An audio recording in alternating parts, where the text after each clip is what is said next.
What's up everybody, I'm Derek, this is Rocky E Forge, and today I'm going to be making a Tomahawk-Eye drift.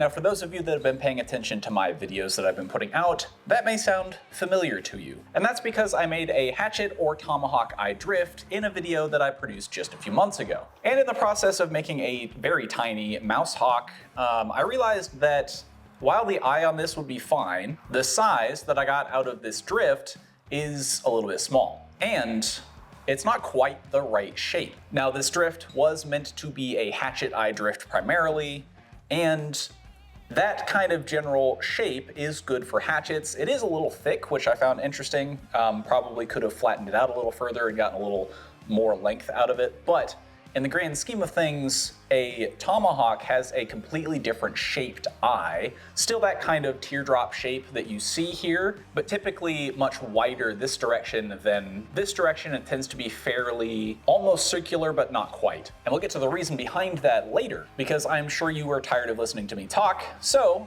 without any further ado, let's get rocking. Now we're starting with a piece of 1-inch mild steel square bar, and because this is such a big thick piece of steel, I want to make sure I get it as hot as I possibly can. And that means I'm going to be leaving my forge on for a majority of this project, so hopefully that doesn't mess up the audio. The more heat that I can pump into this thing, the easier this thing is going to be to forge. Now the first thing we're going to do here is start forging a square taper, and I'm going to be forging on the very tip of this to try to minimize the amount of fish lipping that I get at the very end here, which occurs when the surface of the material spreads more than the center line, and you get this kind of spreading at the surface and not as much spreading in the middle, and you get a kind of a divot or a crater in the tip of a piece as you forge it down. And once you've got the tip forged down, I've got this down to about 3/8 inch square. The size isn't super important as long as it will fit in the eye of whatever you've punched through, or the eye that you're wrapping around this. Now that you've got that down to where you kind of want it, you want a very gentle taper all the way up, anywhere from 4 to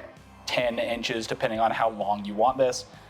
But unless you are forging 1-inch square stock frequently, or have a power hammer or a hydraulic press to help you out here, you'll probably want to keep this pretty short. So I'm gonna go not much longer than my original drift, because the length is not super important. As long as you have a very gradual taper all the way up to your thickest point, that's all you really need. So I'm gonna forge out probably 4 to 5 inches of this into that taper, and then we'll get on to the next step. And to facilitate forging out that taper, I'm gonna use the horn of the anvil and the rounding portion of my rounding face of my rounding hammer.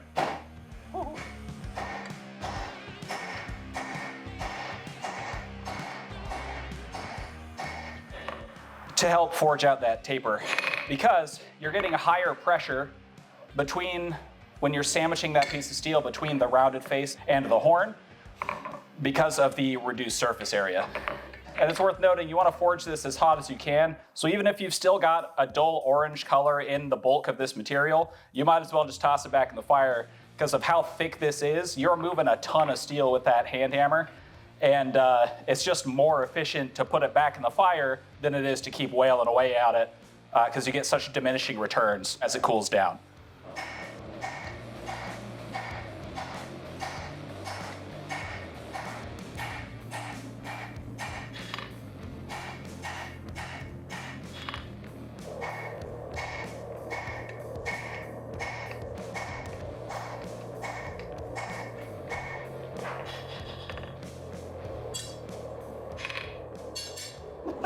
Guess my weld didn't hold very well.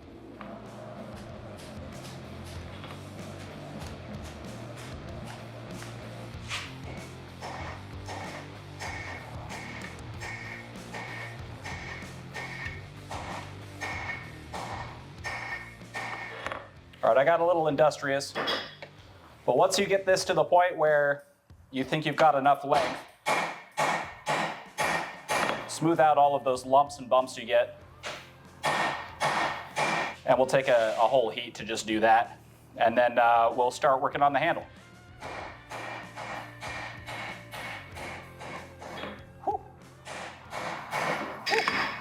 I'm gonna switch to a lighter hammer so I can go way out over here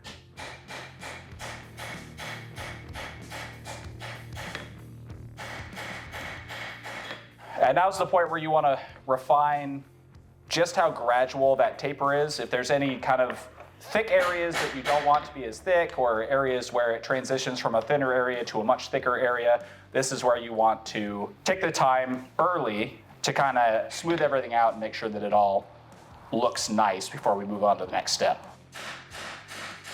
And this is mild steel. If you end up using a tool steel for this, you do not want to forge cold, but because this is mild steel, I'm not really concerned about cracking. I'm going to switch tongs and spin this around so that I can bring it back to the horn of the anvil, and we're going to use my heavy rounding hammer, and we're going to forge through the middle of this area to kind of create a nice handle out of this.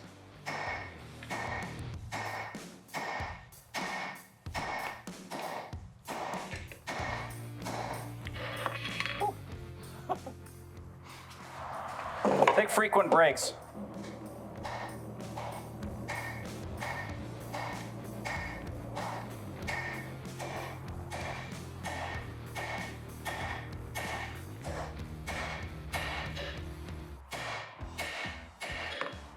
And then once I've got this handle pretty well roughed in, I'm going to go ahead and bias this off to one edge, just for aesthetic purposes.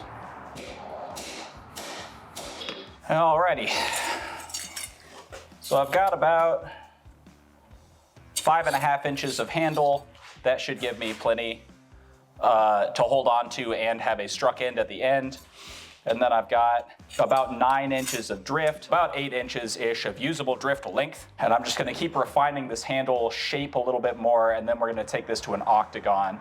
And ignoring the crappy stuff left over from the weld, I'm gonna forge a blunt square taper onto the tip of this.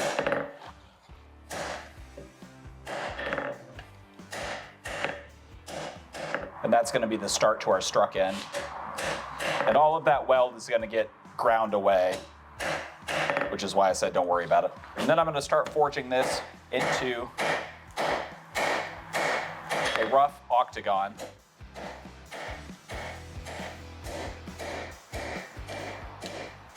And I'm just evening out the surface to make it look as nice as possible now.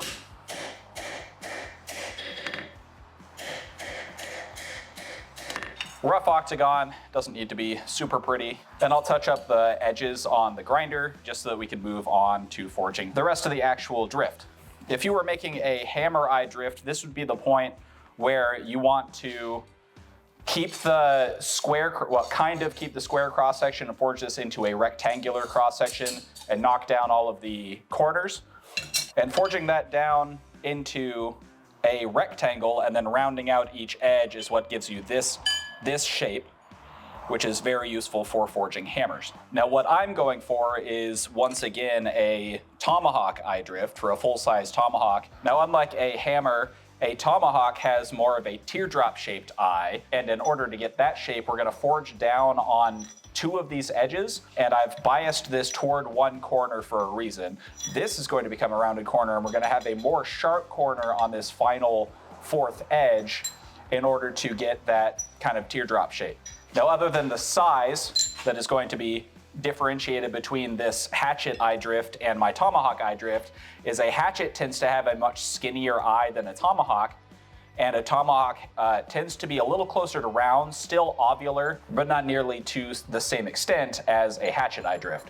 Now, this ended up very small, which is why I decided to forge a larger one for larger tomahawks. Now all that talking is done, we'll get back to the forging.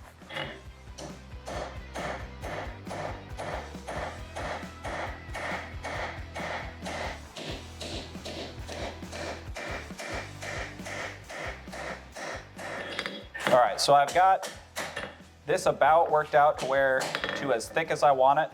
At the thickest point, it's about 1 inch, maybe a little over 1 inch thick, and it tapers down to about 1/4 inch, just a little over 1/4 inch at the thinnest.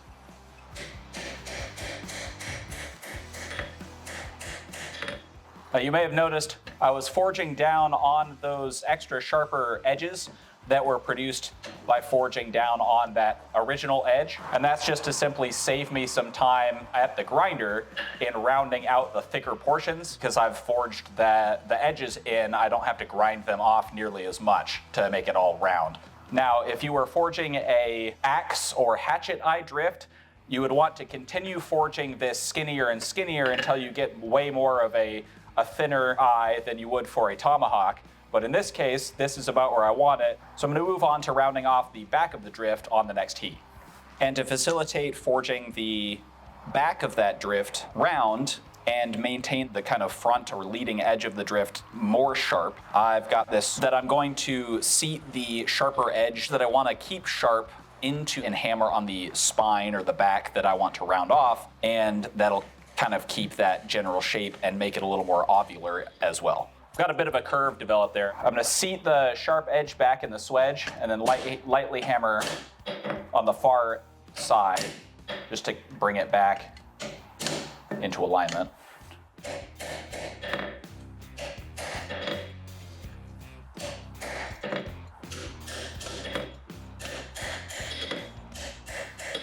All right, so now that I've gotten this straightened back out, I think we are finished with the forging process. This is going to take significant refinement on the belt grinder, but we'll get to that in just a moment.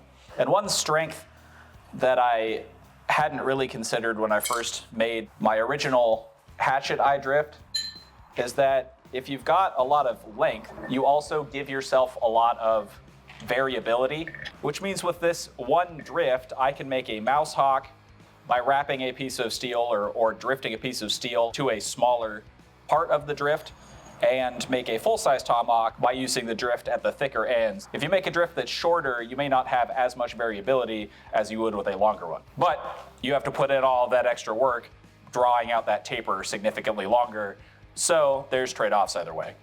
And now it's finally time to give this thing a bit of refinement here on the grinder with a pretty low grit belt. I think I'm doing a 60 or 80 grit. We're just gonna touch up pretty much every surface and make this as smooth as possible so that there's as little friction as possible when you're hammering it into the eye of a hatchet or a tomahawk. And it doesn't end up dragging material into the eye of the tomahawk as you are drifting it.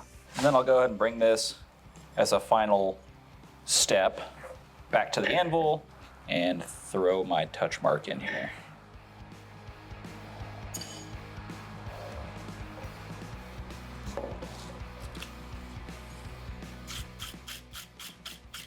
And that is going to do it for today's project. If you enjoyed this video, please drop a like, leave a comment, hit subscribe, ring that notification bell.